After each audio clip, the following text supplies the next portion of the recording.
En 1315, un ejército de Gran Bretaña invade Irlanda. Compuesto de 6.000 aguerridos veteranos, era una de las fuerzas extranjeras más poderosas que habían puesto nunca un pie en el país. Pero no era un ejército inglés. Sus recios soldados, envueltos en cota de malla, eran escoceses, mercenarios y combatientes de las tierras altas y las islas occidentales. Su comandante era Eduardo de Bruce, hermano de Roberto de Bruce, rey de los escoceses. ¡Presenten armas! Tenían un solo objetivo: echar a los ingleses y poner a Eduardo de Bruce en el trono de Irlanda.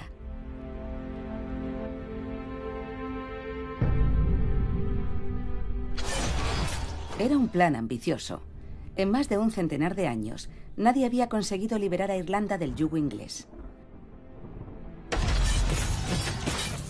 Esta es la historia de dos naciones celtas, una herencia común y una guerra olvidada que pudo haber cambiado el curso de la historia. Después de Braveheart.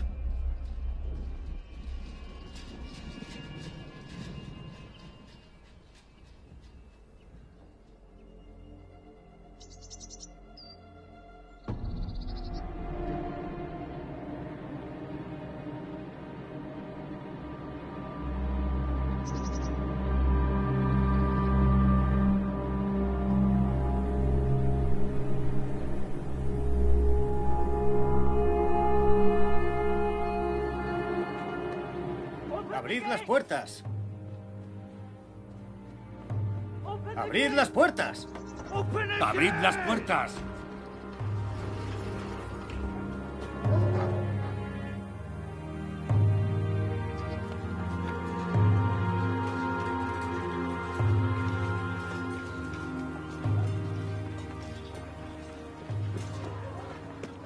Un mensaje urgente para el rey Roberto. ¿Qué mensaje? Sire, el rey inglés ha muerto.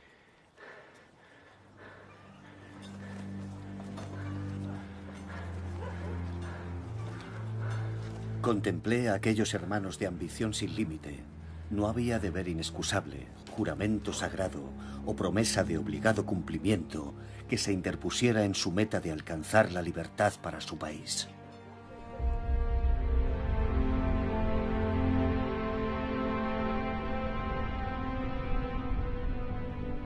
La historia de Irlanda y Escocia hace 700 años es una historia de rebelión contra la tiranía.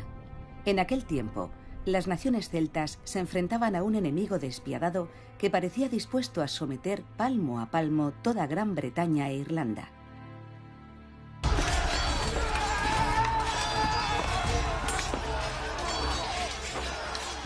Cuando los normandos conquistaron Inglaterra en el año 1066, su llegada marcó una de las mayores transformaciones de la historia de Europa. Y su afán de poder y territorio iba a cambiar para siempre la política y la cultura de estas islas.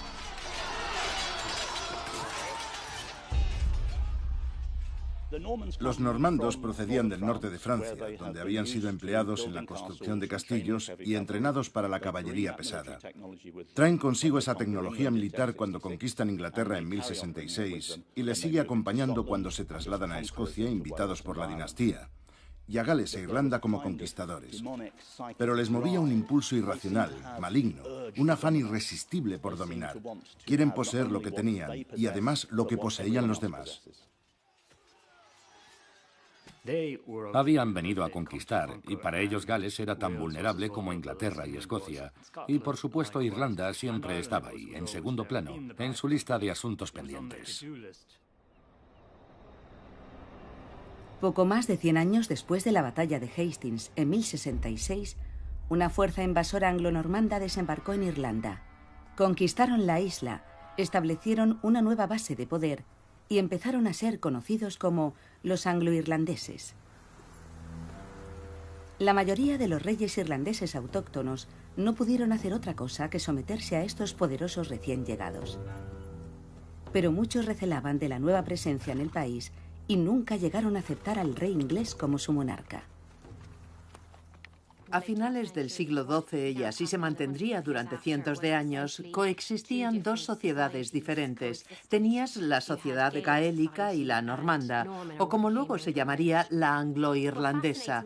Lo que me fascina de la Irlanda gaélica, la Irlanda medieval, es el hecho de que hubiera dos sociedades bien diferenciadas en muchos aspectos, tanto que uno podía viajar desde Dublín hasta, pongamos, O'Neill, en el Ulster, y era como pasar de un mundo a otro.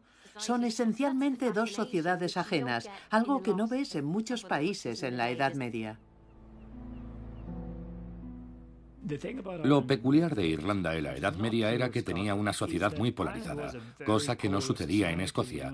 Tenías a los irlandeses autóctonos y también tenías a los ingleses de Irlanda. Y eran dos naciones. Se consideraban mutuamente polos opuestos. Por lo que se refiere a los ingleses, tenían buenas razones para despreciar a los irlandeses.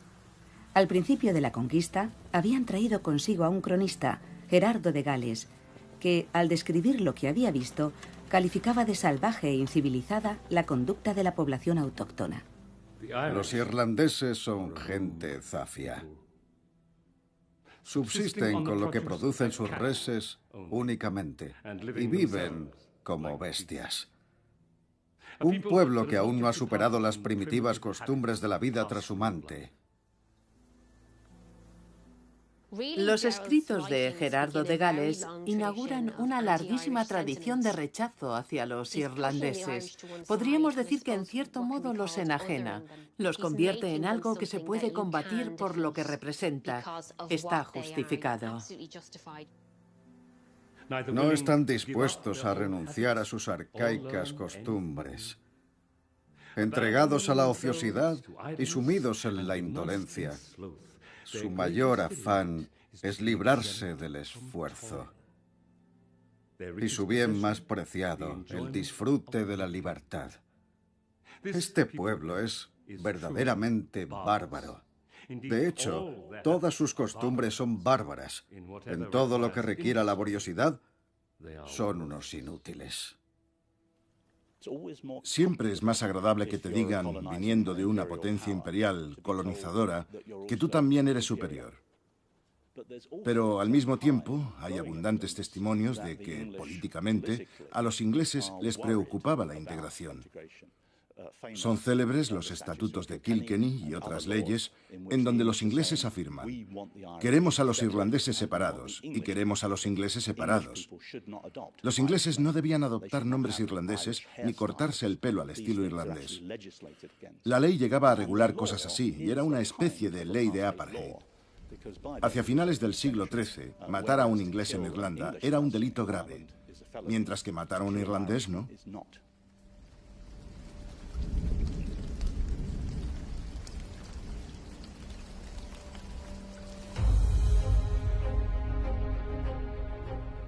Los irlandeses autóctonos tenían mucha más afinidad con sus primos celtas de Escocia. Ambos territorios tenían una historia común que se remontaba muchos siglos atrás. En esa historia común, los irlandeses fueron los agresores y colonizadores. Desde aproximadamente el siglo III después de Cristo, conquistaron grandes extensiones del territorio vecino hacia el noreste. Los escoceses eran originariamente irlandeses. Se asentaron en lo que ahora es Escocia a principios de la Edad Media. El reino de los escoceses fue un reino irlandés, Dal Riata en gaélico. Hasta el año 1000, decir escocés era referirse a alguien de Irlanda. Los primeros irlandeses que se asentaron en Escocia eran conquistadores. Tendemos a imaginarnos a Irlanda como el lado invadido de la conquista, pero la gente de Dal Riata, que se asentó en la costa occidental de Escocia, vino a conquistar territorio. Y cuando empezó a ser como una pequeña provincia de Irlanda, solo separada por el Canal del Norte, la iglesia irlandesa también se extendió allí. Los invasores llevaban una espada en una mano y una Biblia en la otra. San Columba y otros monjes irlandeses contribuyeron a difundir el cristianismo en Escocia. Las gentes que vinieron a Escocia, con célebres ejemplos como San Columba, pertenecían a dinastías irlandesas. El rey de los escoceses descendía de la realeza irlandesa. Así que hablamos de una suerte de mundo gaélico con una continuidad absoluta desde Cork hasta Argyll. Los vínculos entre ambos territorios eran más fuertes en el Ulster y en Escocia Occidental. Lejos de ser un obstáculo, el mar contribuía a forjarlos. El Canal del Norte podía cruzarse en solo 2 horas en un birlinn, una pequeña galera escocesa parecida al barco vikingo. Estas naves solían utilizarse para transportar soldados entre el Ulster y Escocia. Pero había vínculos más estrechos, vínculos forjados en sangre y amistad. En Escocia predomina el espíritu gaélico y su herencia entronca con Irlanda. Se remonta a Irlanda. En la tradición escocesa, Irlanda era una especie de tierra prometida para ellos, el lugar de donde provenían. Consideraban que su principal influencia cultural era irlandesa. Es posible remitirse a la noción de una Escocia mayor y una Escocia menor, una idea que imperaba en la Baja Edad Media. La Gran Escocia era Irlanda, claro. Así se veía desde el punto de vista irlandés, mirando hacia los confines de Escocia. Hay otra cosa que establece un fuerte vínculo entre ambas naciones, y es la genealogía. Muchos de los clanes de las tierras altas, por ejemplo, enseguida te sitúan sus orígenes en Niel de los 9 rehenes y personajes así, y hasta Brian Boru si pueden. Esa conciencia o nexo es otra de las cosas que unen a los pueblos establecidos a ambos lados del canal. En el punto de mayor proximidad, 20 kilómetros escasos separan Escocia de Irlanda. Un ejercicio que hago con mis alumnos es girar el mapa de las islas británicas y señalar Tenbury y decirles: ahí tenéis el núcleo del señorío de Bruce. Así se ve Irlanda y las islas occidentales, la costa escocesa y la parte noroccidental de la costa inglesa desde otra perspectiva. Entre un tribunal real de Irlanda y un tribunal real de Escocia a principios de la Edad Media, nadie habría notado la diferencia. El idioma era el mismo, la cultura la misma, las historias que se contaran y en algunos casos las familias serían las mismas. A la hora de enfrentarse a los anglonormandos, los escoceses tenían una gran ventaja respecto a los irlandeses. Los irlandeses no tenían un rey supremo indiscutible. Escocia, en cambio, estaba gobernada decisivamente por un solo monarca. David I de Escocia, que no quiso ver cómo conquistaban su territorio, invitó a entrar a los anglonormandos. Permitió que algunos lores normandos se asentaran en el país y se apoyó en ellos para salvaguardar su autoridad. El más importante de estos lores recibía su nombre de una pequeña localidad cercana a Cherburgo, de donde procedía su familia, Driggs o Bruce. El más famoso de todos los reyes escoceses nació de su linaje. Se llamaba Roberto de Bruce y su ascendencia no era solo normanda. El matrimonio de su padre con la condesa de Carrick había inyectado sangre celta en el linaje de los Bruce. Su madre era condesa de Carrick por derecho propio. Cuenta la historia que cuando conoció al padre de Roberto, señor de Annandale, se enamoró locamente de él. Supuestamente lo secuestró, y esto sí que es una novedad en la historia. Lo secuestró y se lo llevó al castillo de Tenbury. Después de 3 días encerrados, anunciaron que iban a casarse. Roberto de Bruce fue el fruto de lo que allí pasó. Carrick formaba parte de Galloway, era la parte norte de Galloway, y era indudablemente de habla gaélica, incluso mucho después del reinado de Roberto de Bruce. Por tanto, Roberto se crió en una zona celta o de habla gaélica de Escocia. Puede decirse que eso es lo que convierte a Roberto y Eduardo de Bruce y a los hermanos en verdaderos híbridos, por así decirlo, en genuinos hijos de muchos reinos. Cada vez estoy más convencido de que era una especie de búsqueda de un lugar para Bruce. Sería educado por su abuelo y su padre, como probablemente también lo fueron sus hermanos, para tener cierta categoría real, una posición política superior. Roberto podía aspirar a ser rey de Escocia porque estaba emparentado con un pretendiente anterior al trono.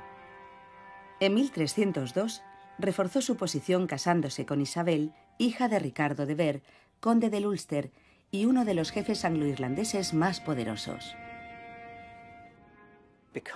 Ricardo de Ver tenía una hija muy cualificada, Isabel, criada aquí en Greencastle.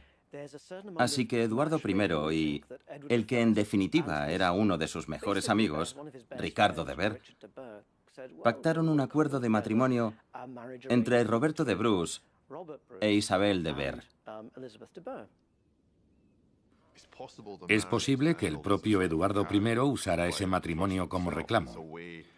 Era una manera de tener a uno de los lores que mandaban en el suroeste de Escocia, parte de ese mundo marítimo irlandés, como aliado de Ver, conde del Ulster, y estabilizar así la situación irlandesa. Mientras que Roberto abrigaba el deseo de llevar la corona, Eduardo I tenía sus propios planes para Escocia. Eduardo I era un monarca ambicioso y despiadado, con un éxito arrollador. Y cuando decide, en torno a 1290, que ha llegado el momento de establecer de una vez por todas que él es el Lord Supremo de Escocia, ya no dejará ni un solo momento de hacer esa reclamación. Lo está transformando en otra Irlanda, otro Gales, una tierra, no un terreno. Y pienso que por eso no tarda en convertirse en un personaje muy odiado. Ahora ya existe diferencia entre un escocés y un inglés, y Eduardo la marca. Los calificativos que usarán después los escoceses para definir a los ingleses, arrogantes, presuntuosos, sobrados, se atribuyen en primer lugar al propio Eduardo. Algunos se negaron a arrodillarse. Entre ellos había un joven patriota llamado William Wallace, que libró una desesperada guerra de guerrillas contra la dominación inglesa. Roberto de Bruce se cubrió las espaldas. Primero apoyó a Wallace y después apoyó a Eduardo, pero su máxima preocupación era su propia aspiración al trono escocés.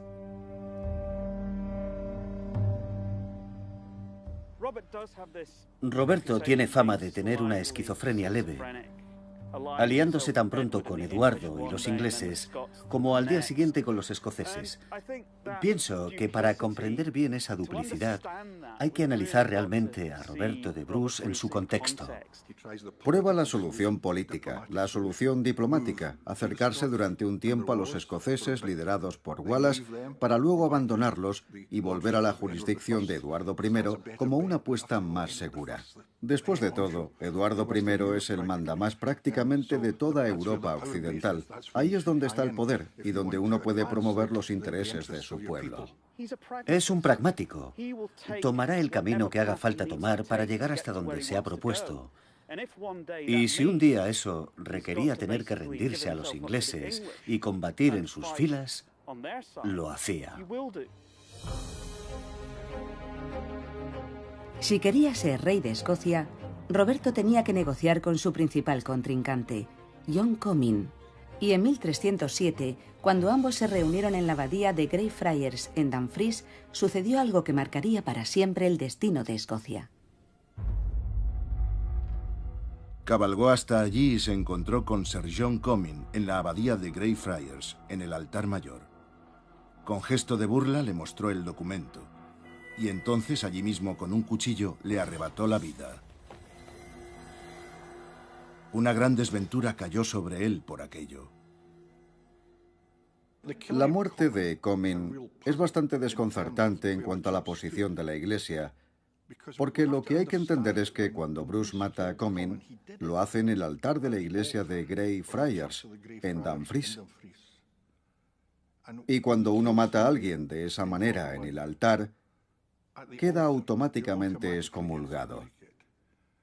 Por eso resulta sorprendente que Bruce aparentemente contara con tanto apoyo de la Iglesia escocesa, porque cabía esperar todo lo contrario, que le hubieran demostrado su absoluto desprecio, rechazándolo por hereje y por haberse condenado al infierno. Sin embargo, por alguna razón no lo ven así. Bruce concita en torno a él un talento extraordinario. Y me parece extraño.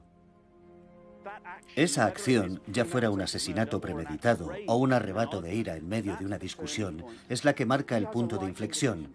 Debe tomar una decisión allí mismo. O sale huyendo y se convierte en fugitivo, o agarra el toro por los cuernos y apuesta por el trono. Llegamos al punto en donde Comyn es asesinado y el camino se extiende en línea recta. Y ese camino es el enfrentamiento entre Bruce y el rey de Inglaterra.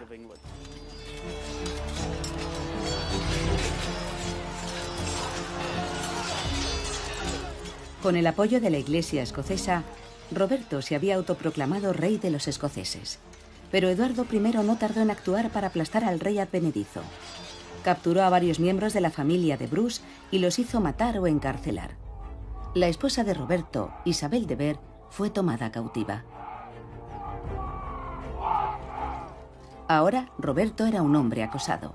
Junto a sus seguidores, que habían quedado reducidos a un puñado de hombres, huyó a las islas occidentales de Escocia.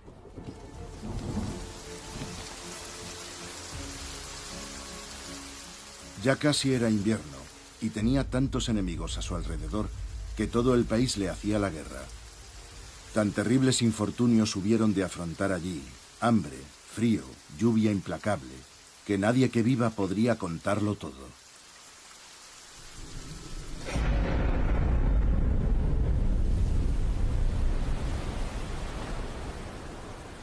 Roberto de Bruce se encontró en Mile of Kintyre, en el mismo límite de Escocia. Desde allí podía ver la costa del Ulster. Ahí se le ocurrió, y no sería la última vez, que los irlandeses podían ayudar en la guerra contra Inglaterra. La clave para comprenderlo a él y el éxito que finalmente tuvo, y para entender lo que se estaba urdiendo en Irlanda, en parte está en sus orígenes, en el mundo gaélico. Desde Kintyre, Bruce realizó una breve travesía hasta la isla de Rathlin, frente a la costa de Antrim. Se supone que se ocultó aquí con sus seguidores, en una húmeda cueva a la que solo se accedía en embarcación. Desde ahí, al parecer, planeó recuperar el trono con la ayuda de aliados irlandeses. De hecho, sus dos hermanos menores, Tomás y Alejandro, habían desembarcado en Escocia con un ejército irlandés que habían reunido. Pero su misión fracasó y fueron capturados y ejecutados por Eduardo I. Tendría que pasar un decenio para que Roberto consiguiera forjar su alianza con los irlandeses. ¡Abrid las puertas! ¡Abrid las puertas! ¡Abrid las puertas! ¡Abrid las puertas!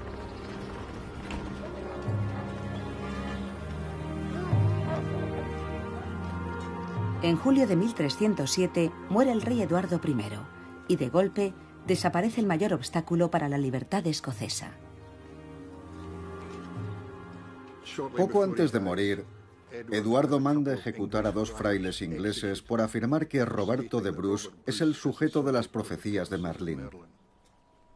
Eso significaría que Roberto de Bruce es un segundo rey Arturo, que su destino es unir Gales, Irlanda y Escocia contra Inglaterra y expulsar al odiado dragón inglés hacia el Mar del Norte, de donde había venido. El rey Eduardo I pasará a la posteridad como el enemigo más despiadado y vengativo al que jamás se enfrentó Escocia. En su tumba, en la abadía de Westminster, se grabaron las palabras latinas Malleus Scotorum, martillo de los escoceses. Su hijo, quien le sucedió con el nombre de Eduardo II, resultaría ser un adversario mucho menos temible.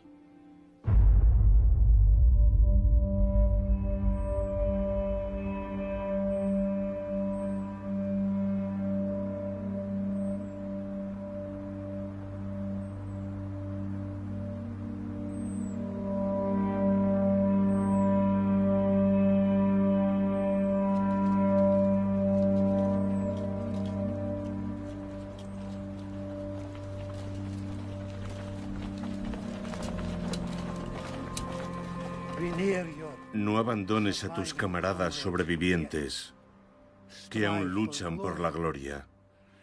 Inspíranos para emular tus acciones y que nuestros esfuerzos den gloriosos resultados.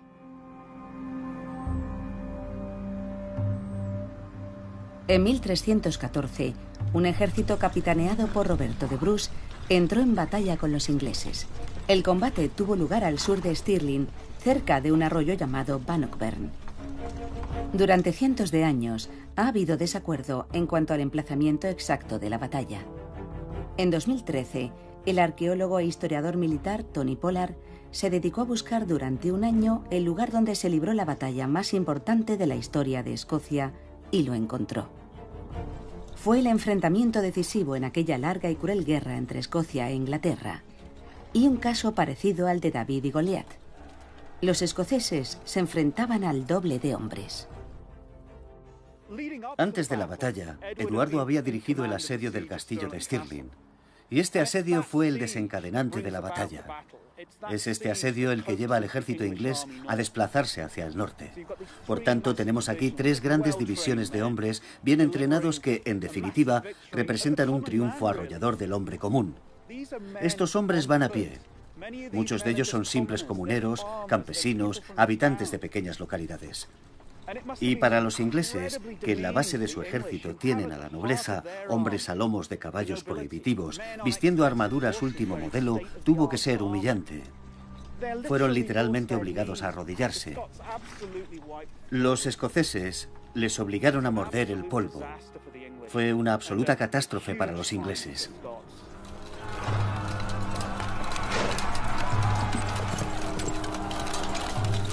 Bannockburn pasaría a la historia como la mayor victoria de Escocia sobre Inglaterra.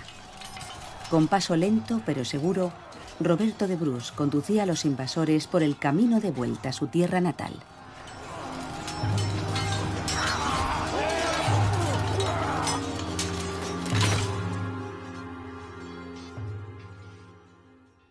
Los historiadores escoceses tienden a pasar por alto la trascendencia de Bannockburn. En realidad, debería considerarse el momento culminante de la carrera de Bruce, pero tendrán que pasar 16 años más para que los ingleses lleguen a reconocerle el título de rey de los escoceses. Roberto de Bruce buscaba que los ingleses reconocieran la independencia de Escocia. Pero quería algo más, que reconocieran la independencia de Escocia y a él como su rey. Y eso no había variado un ápice después de Bannockburn. Así que probablemente estaría sacudiendo la cabeza preguntándose qué podía hacer ahora. Tuvo que ser muy deprimente. Y parece que fue esa una de las razones por las que decidió abrir nuevos frentes en la guerra contra los ingleses después de Bannockburn. A pesar de la gran victoria escocesa, hubo otro capítulo crítico en la historia de la guerra contra los ingleses. Pero esta parte de la historia se desarrollaría no en Escocia, sino en Irlanda. Los colonos anglo-irlandeses del país probablemente se sintieron desolados al saber que aquel escocés advenedizo había derrotado a su rey. En la Irlanda gaélica, a todo el mundo le parecería una noticia magnífica.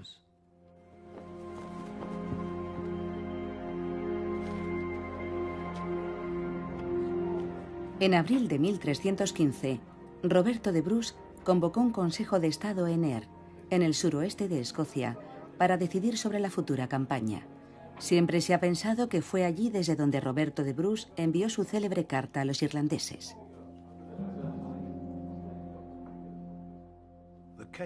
El rey envía saludos a todos los reyes de Irlanda, a los prelados y al clero, y a los habitantes de toda Irlanda, sus amigos, considerando que nosotros y vosotros, nuestro pueblo y vuestro pueblo, libres desde tiempo inmemorial, compartimos los mismos antepasados y nos vemos impelidos por un idioma y unas costumbres comunes a unirnos con mayor afán y gozo en la amistad.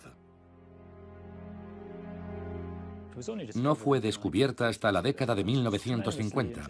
Es una carta tremendamente interesante de Roberto de Bruce, un llamamiento imperioso a los irlandeses para que sumen fuerzas con los escoceses.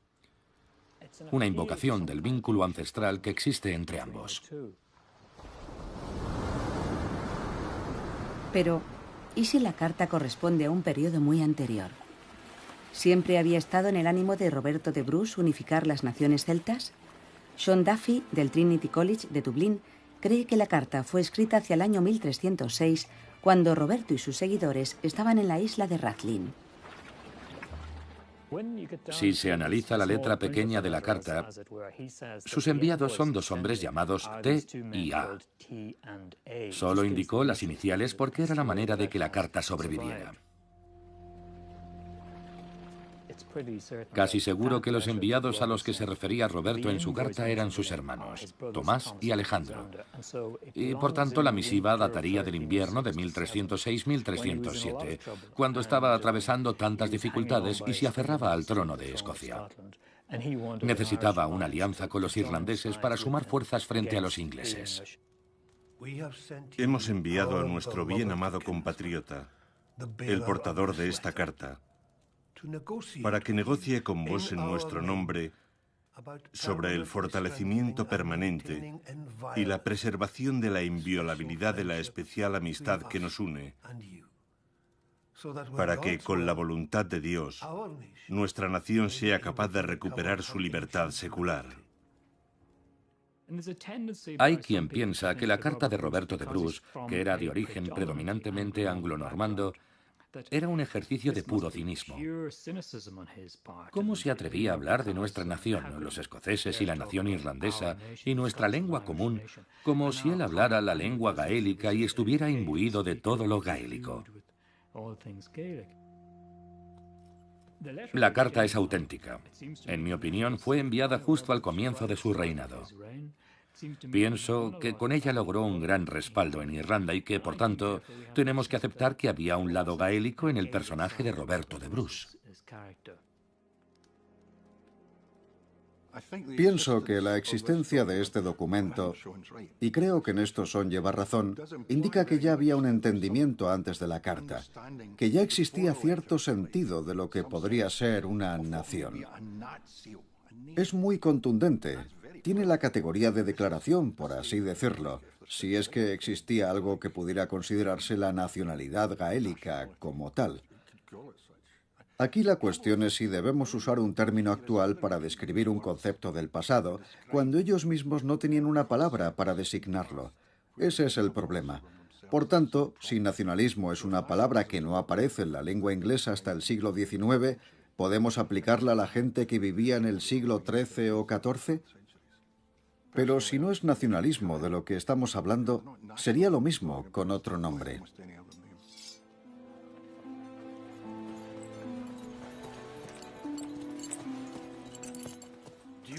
Durante un largo invierno en la isla de Rathlin, soñé que ayudaría a los hijos e hijas de nuestro reino hermano en su lucha contra nuestro enemigo común, los ingleses, y que al hacerlo reuniría al pueblo celta, Escocia con Roberto de Bruce e Irlanda con Eduardo. ¿No fuimos colonizados por los irlandeses? ¿No estamos ligados por la sangre, la familia y el idioma? ¿No fuimos cristianizados por la misma iglesia?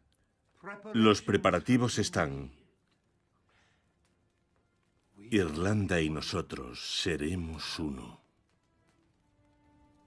Después de Bannockburn, siente que hay que llevar la antorcha de la paz al enemigo. Era el arma principal de Bruce para conseguir que los reyes ingleses reconocieran la legitimidad de su reinado.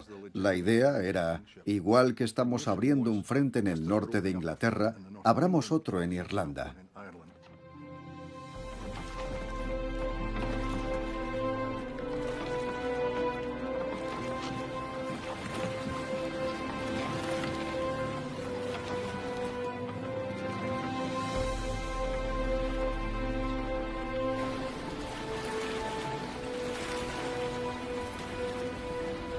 Reunió a hombres de enorme valentía y el siguiente mes de mayo embarcó en Ayr y puso rumbo directo a Irlanda. Acometían un gran proyecto cuando, siendo tan pocos los que allí había, se disponían a conquistar toda Irlanda donde encontrarían a muchos miles armados para enfrentarse a ellos. Y aunque eran pocos, eran valientes.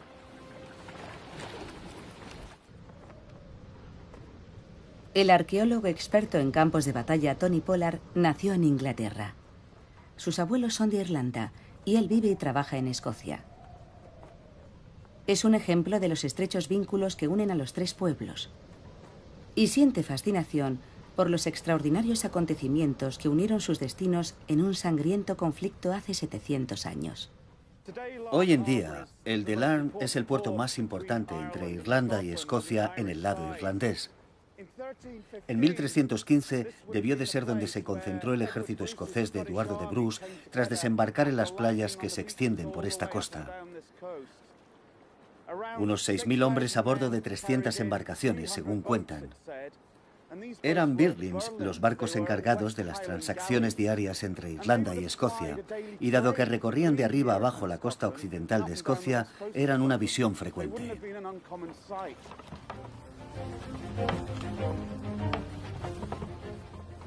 La visión desde esas colinas que tenemos detrás, de 300 juntas viniendo hacia la costa, debió ser sobrecogedora.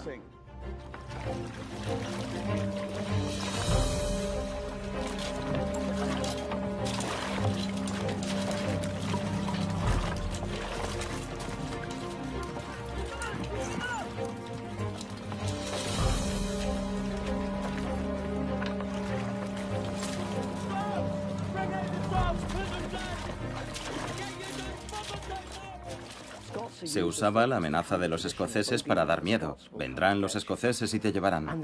Pero aquel mes de mayo ya no les separaba una franja de terreno, sino que estaban ahí. Toda la comunidad anglo-normanda entró en pánico. En ningún momento pensaron que terminarían luchando contra los escoceses en su propia casa. Cuando aquellos 6.000 hombres llegaron a Antrim, fue como si su peor pesadilla se hiciera realidad.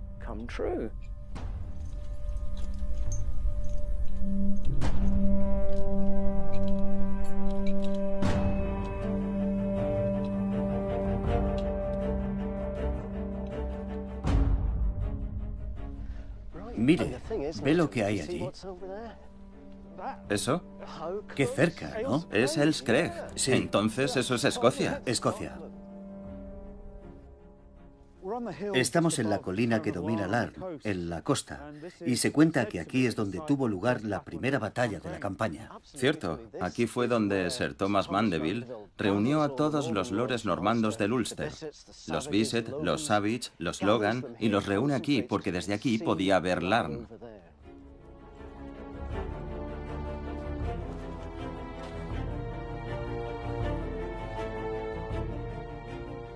Es un ejército victorioso. Bruce consigue 5 o 6.000 hombres, los que machacaron al ejército de Eduardo II en Bannockburn, y fue un auténtico día D. Sí, el día D. Si Mandeville conseguía parar a Bruce aquí, la campaña habría terminado. Sí, le habría echado a patadas al mar.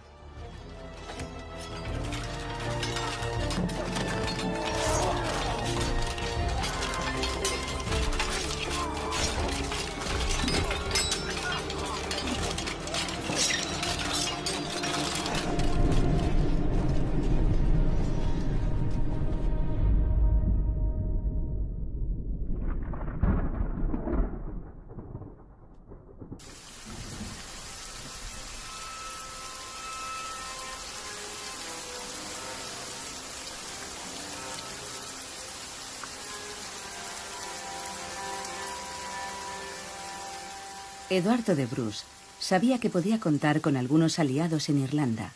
El primero y principal se llamaba Donald O'Neill, rey de Tirón, quien se había comprometido a apoyar a los escoceses.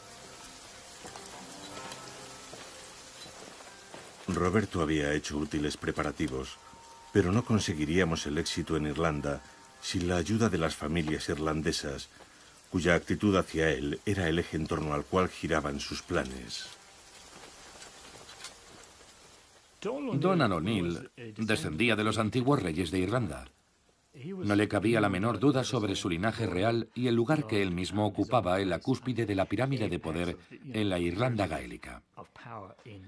El problema era que otros muchos irlandeses rechazaban sus pretensiones de convertirse en rey supremo. Si uno era descendiente de Brian Boru, no tenía que estar necesariamente convencido de que eran los antepasados de O'Neill quienes tenían el monopolio del sumo reinado. Él era realista y reconocía que posiblemente convenía más a sus intereses que todos se unieran en torno a otra figura. Seguramente, como todos los políticos y como todos los hombres con poder, le movía el beneficio que podía obtener. Aunque la morada del irlandés sea pobre y su espacio reducido, él ve su pequeña parcela como la parcela de todos.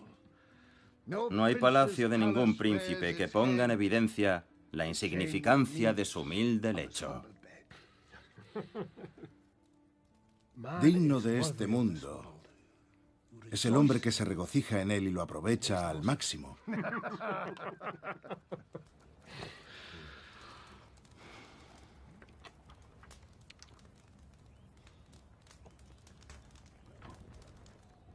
El rey inglés y los lores ingleses, nacidos en Irlanda, han infligido sin piedad crueles heridas en nosotros y nuestros antepasados.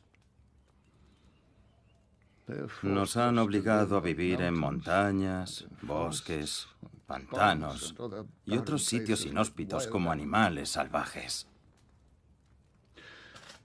No solo la población laica, sino también parte del clero, afirman que ya no es pecado matar a un irlandés, como no lo es matar a un perro u otra criatura inferior. Estamos obligados a declararles una guerra letal. Si vierais la ocasión de recibir asistencia para repeler a un invasor o atacar a un enemigo, llamad a Escocia. Vuestra hospitalidad le ha enseñado a ser agradecida. Y en su corazón, vuestra amabilidad ha dejado una profunda impresión.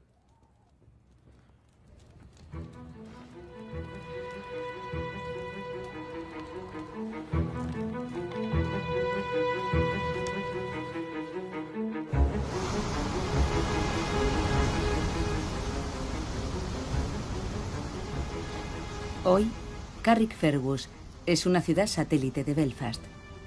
Pero en el siglo XIV, Belfast no era más que un modesto pueblo y Carrickfergus la localidad más importante del Ulster, un puesto estratégico de gran relevancia militar. Era de vital importancia que Eduardo de Bruce lo tomara e impidiera que los ingleses desembarcaran allí su ejército. Castillos como el de Carrickfergus eran la base del poder de los anglonormandos o los anglo-irlandeses. Eran los que habían llegado y habían conquistado la Irlanda gaélica. Esa era la gente a la que Bruce pretendía poner a prueba en su invasión. Por tanto, para Eduardo de Bruce, este castillo es un objetivo muy importante. Tiene que tomar Carrickfergus. Si consigue tomar Carrickfergus, eso significa que Roberto, en sus guerras contra los ingleses en el norte, tendría el campo abierto. Si logran tomar Carrickfergus, toda la zona del Mar del Norte será suya. Y probablemente toda la zona marítima que se extiende hasta Bristol. Y si uno corta ese canal, habrá conseguido prácticamente interrumpir las rutas de suministro de Eduardo II. Seguramente un objetivo de la invasión irlandesa sería dañar como fuera las rutas de suministro y perjudicar a las fuentes de suministro inglesas.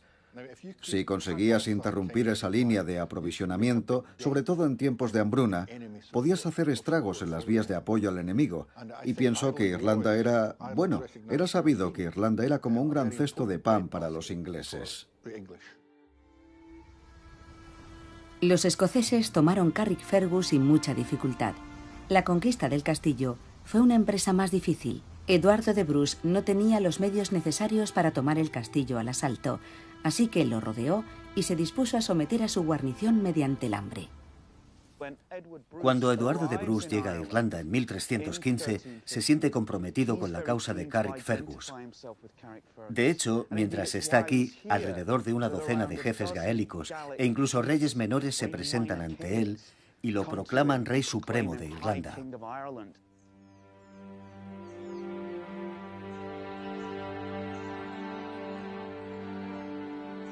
Entonces todos los reyes de los irlandeses acudieron a Ser Eduardo y le rindieron pleitesía. Ahora estaba bien posicionado para conquistar todo el territorio. Tenía de su parte a los irlandeses y al Ulster. Salve Eduardo de Bruce, rey supremo de toda Irlanda. Una vez que Eduardo es proclamado rey supremo de Irlanda, muchos líderes gaélicos deciden apoyar la invasión de Bruce. Aliarse a un rey escocés en Irlanda era preferible a apoyar a un rey inglés ausente. Los Bruce tenían aliados irlandeses que les convencieron de que el plan podía funcionar. Los irlandeses querían echar a los ingleses, pero se habían revelado incapaces de unirse tras una sola figura en Irlanda.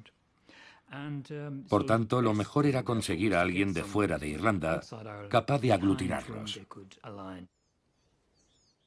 Es una parte muy interesante de la historia de Irlanda y Escocia. Existen vínculos culturales, de eso no cabe duda, pero en realidad hay un salto político considerable entre ambas. Eduardo llega y reclama la suprema corona, y habrá quien diga que estuvo mal aconsejado, que fue una maniobra política de prestidigitación, pero yo pienso que en realidad indica que había un reconocimiento, aunque fuera político, un reconocimiento de que había una posibilidad, de que había algo que él podía impulsar. Los vínculos eran sólidos y se habían mantenido desde la Baja Edad Media. La invasión tomó por sorpresa a los anglo-irlandeses, que además reaccionaron con lentitud. El rey inglés ordenó a su representante en Dublín, Edmund Butler, que reuniera a los lores anglo-irlandeses y formara un ejército. El más poderoso de estos lores era Ricardo de Vere, conde del Ulster. Era, además, el suegro de Roberto de Bruce. Los escoceses marcharon hacia el sur atravesando las tierras de Vere en el Ulster hasta llegar a un desnivel entre Slievelgalion al oeste y los montes Cooley al este. Esta zona se conoce como el Paso de Moiri y todavía hoy constituye un importante pasillo entre el norte y el sur de Irlanda. Eduardo de Bruce estaba siendo conducido a Leinster por gente que tenía antiguas cuentas pendientes con lores anglonormandos locales.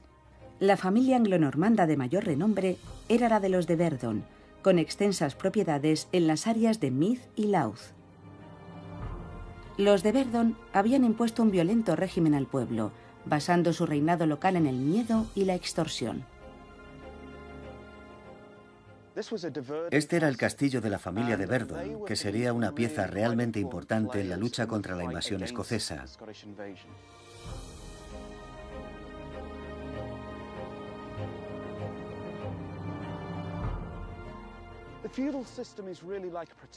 El sistema feudal es en realidad como una trama de extorsión, de cobro por protección. Si eres campesino arrendatario de una tierra, o pagas impuestos o prestas servicios a tu señor, a cambio tu señor te protegerá. Y esa es la finalidad de este castillo. Simboliza ese poder y esa capacidad de ofrecer protección. Pero en realidad no funciona. Bruce llega hasta aquí desde el Ulster con su ejército. Echa un vistazo y piensa con toda sensatez. Ya estamos limitados con un asedio en Carrickfergus. Este lugar parece inexpugnable, así que será mejor rodearlo. Y lo dejaron sin más. Pero como hay más de una forma de despellejar un gato, deciden incendiar la localidad cercana de Dundalk. Y con ello, demostrar a la población local que sus dueños y señores ya no tienen capacidad para protegerlos. Consiguen el mismo resultado que tomando el castillo, pero por el camino fácil.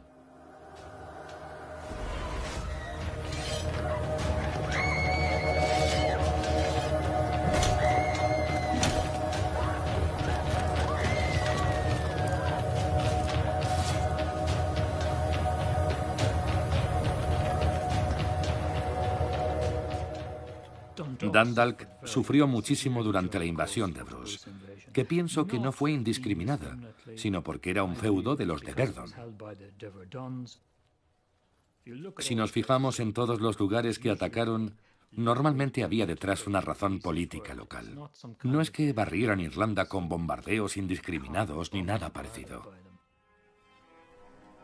A menos que el rey de Inglaterra vuelva a invadir Escocia, los escoceses intentarán conquistar Irlanda este invierno, y los irlandeses de Irlanda le ayudarán. Lo he perdido todo luchando contra Eduardo de Bruce. Mis tierras, mis caballos, mi armadura, mis rentas y mis ingresos.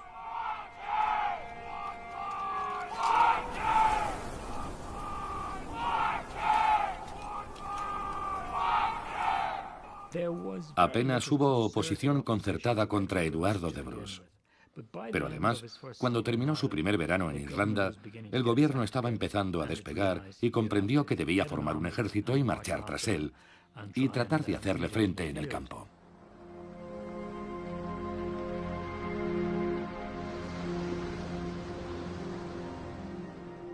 Ricardo de Vere era conde del Ulster.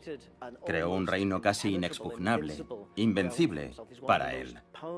Es uno de los magnates anglonormandos más poderosos de la isla. Controla tierras en Connacht, controla la mayor parte del territorio aquí, en el Ulster. Es él quien dice al gobernador principal, Edmund Butler, que quiere enfrentarse en persona a Bruce. Tengo aquí una fuerza propia de 20 batallones.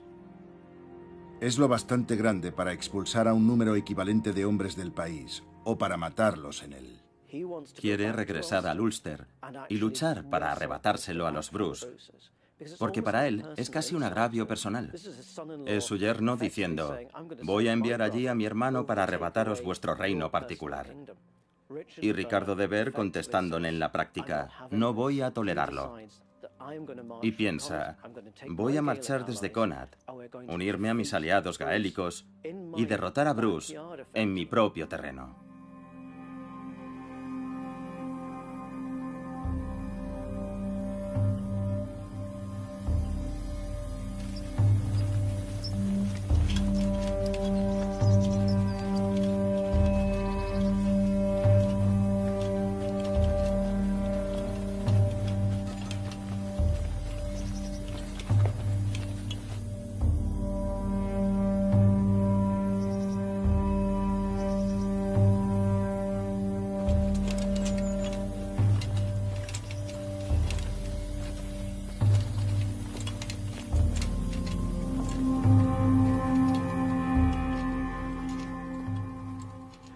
Viendo este lugar, ¿no cree que es como si esta parte fuera más prehistórica?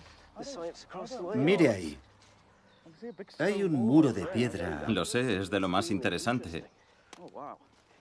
Mire qué grandes son los sillares. Sí, pero se está derrumbando. Lo sé. Esto se conoce como el antiguo fuerte, y en Conoroy como la trinchera. Pero es una mota, ¿no? De algún tipo. Así es. ¿Por qué está aquí? ¿Qué función cumplía? Bueno, Connor era un centro eclesiástico anglonormando muy importante. Pensamos que pudo haber sido fortificado para que cuando de Vere fuera en persecución del ejército de Bruce, se encontrara de repente sin provisiones. Venía de Antrim hasta aquí porque había reservas de todo lo que necesitaban. Bien, él viene aquí a defenderlo y toma los depósitos. Bruce está ahí fuera, vigilándole.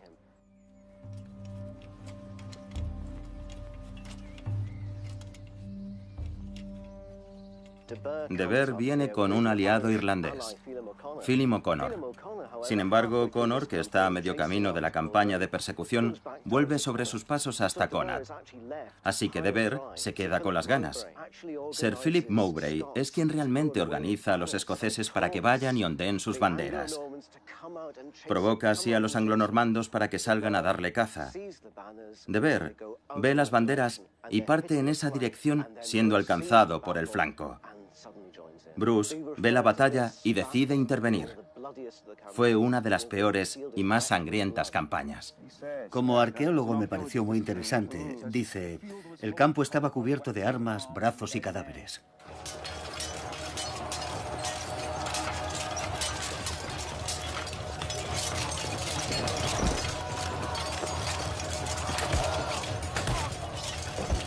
El campo se empapó de sangre enseguida. Lucharon con ferocidad, un bando contra el otro. Se asestaron tan terribles golpes con palos y con piedras que fue horripilante de ver.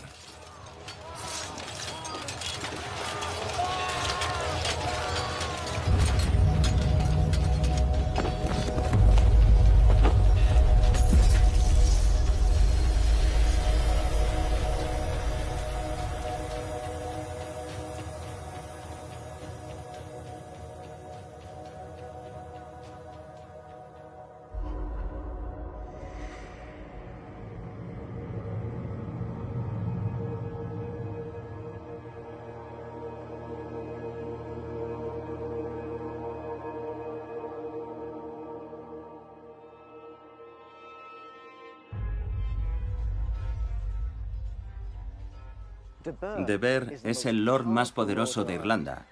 Es hermano de batalla de Eduardo I. Estuvo en Bannockburn. Tiene mentalidad militar. Es un buen guerrero. Pero, aunque aquí se presenta como un ser todopoderoso tras la batalla de Connor, su poder ha quedado prácticamente destruido. Se va de aquí destrozado. Después de Connor, el Ulster es escocés. Ya no es en absoluto una propiedad de Ver. Si antes pensaba que podía enviar un mensaje a los Bruce, ese "alto ahí, este es mi feudo", lo que al final sucede es que tiene que abandonar el Ulster. Huye del Ulster. Los anales de Connacht se refieren a él con nostalgia, como un alma errante, de una tierra a otra, sin tierras y sin poder.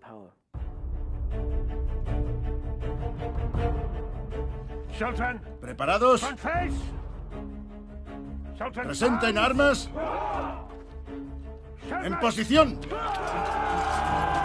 Irlanda era solo un frente en la guerra que libraba Roberto de Bruce contra los ingleses.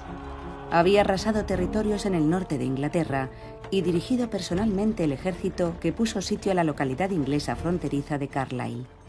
Nadie podía negar que los hermanos Bruce estaban causando graves problemas a los ingleses, dentro y fuera de casa. Cuantos más sean, mayor honor será el nuestro. Si procedemos como hombres. Aquí nos encontramos en peligro para alcanzar honor o muerte. Estamos demasiado lejos de casa para huir. Que cada uno se haga fuerte el ánimo para seguir. Esos hombres han sido reclutados en esta tierra y estoy seguro de que huirán si se ven atacados con coraje.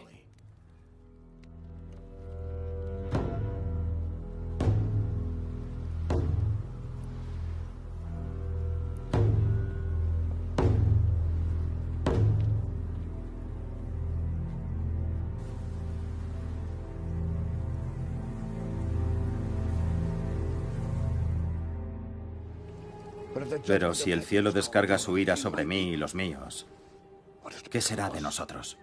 Temo que habrán de enfrentarse a la ira de dos reyes para convencerles de su lealtad. Prepárate para la guerra. La traición acecha sin pudor en Irlanda, también en medio de la nobleza.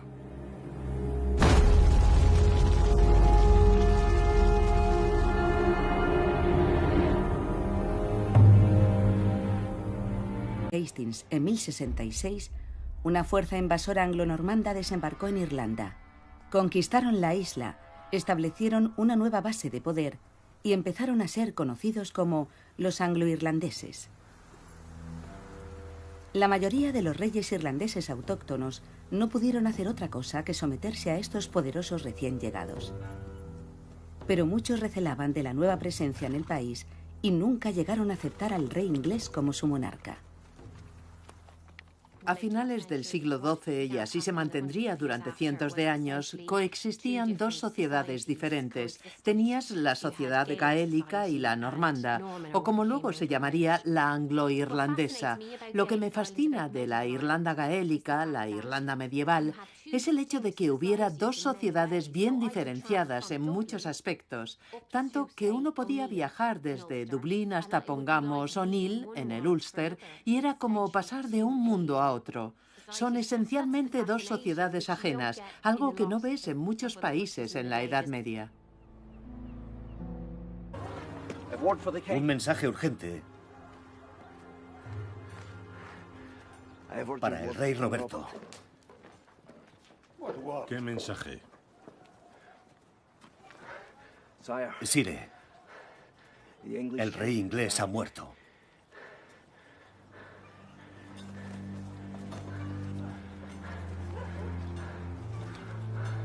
Contemplé a aquellos hermanos de ambición sin límite. No había deber inexcusable, juramento sagrado o promesa de obligado cumplimiento que se interpusiera en su meta de alcanzar la libertad para su país.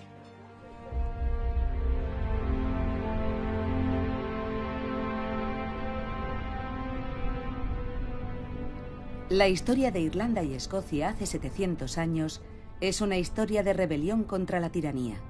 En aquel tiempo, las naciones celtas se enfrentaban a un enemigo despiadado que parecía dispuesto a someter palmo a palmo toda Gran Bretaña e Irlanda.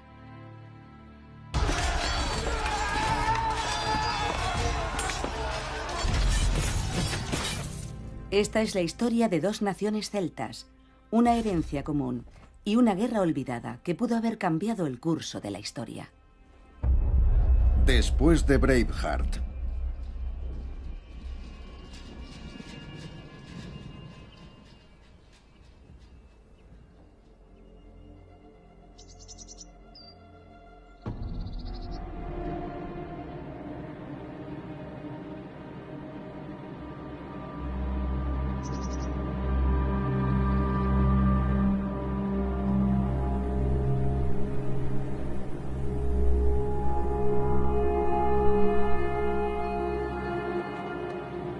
¡Abrid las puertas!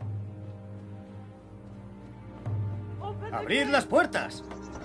¡Abrid las puertas!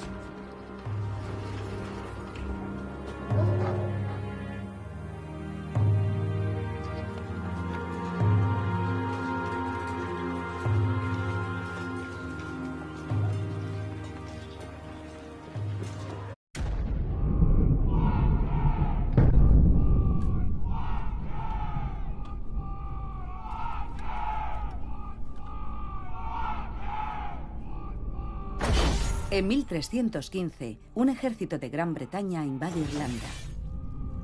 Compuesto de 6.000 aguerridos veteranos, era una de las fuerzas extranjeras más poderosas que habían puesto nunca un pie en el país.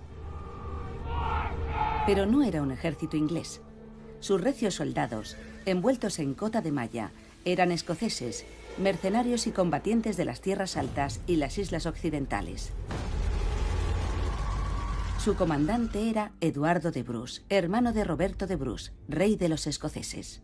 ¡Presenten armas! Tenían un solo objetivo: echar a los ingleses y poner a Eduardo de Bruce en el trono de Irlanda.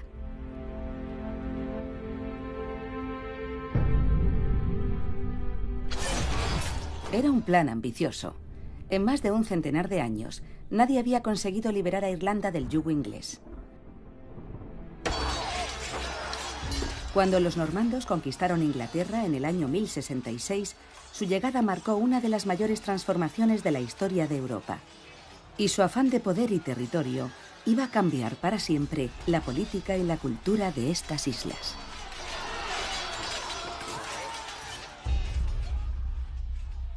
Los normandos procedían del norte de Francia, donde habían sido empleados en la construcción de castillos y entrenados para la caballería pesada. Traen consigo esa tecnología militar cuando conquistan Inglaterra en 1066 y les sigue acompañando cuando se trasladan a Escocia invitados por la dinastía, y a Gales e Irlanda como conquistadores. Pero les movía un impulso irracional, maligno, un afán irresistible por dominar. Quieren poseer lo que tenían y además lo que poseían los demás. Habían venido a conquistar, y para ellos Gales era tan vulnerable como Inglaterra y Escocia. Y por supuesto Irlanda siempre estaba ahí, en segundo plano, en su lista de asuntos pendientes. Poco más de 100 años después de la batalla de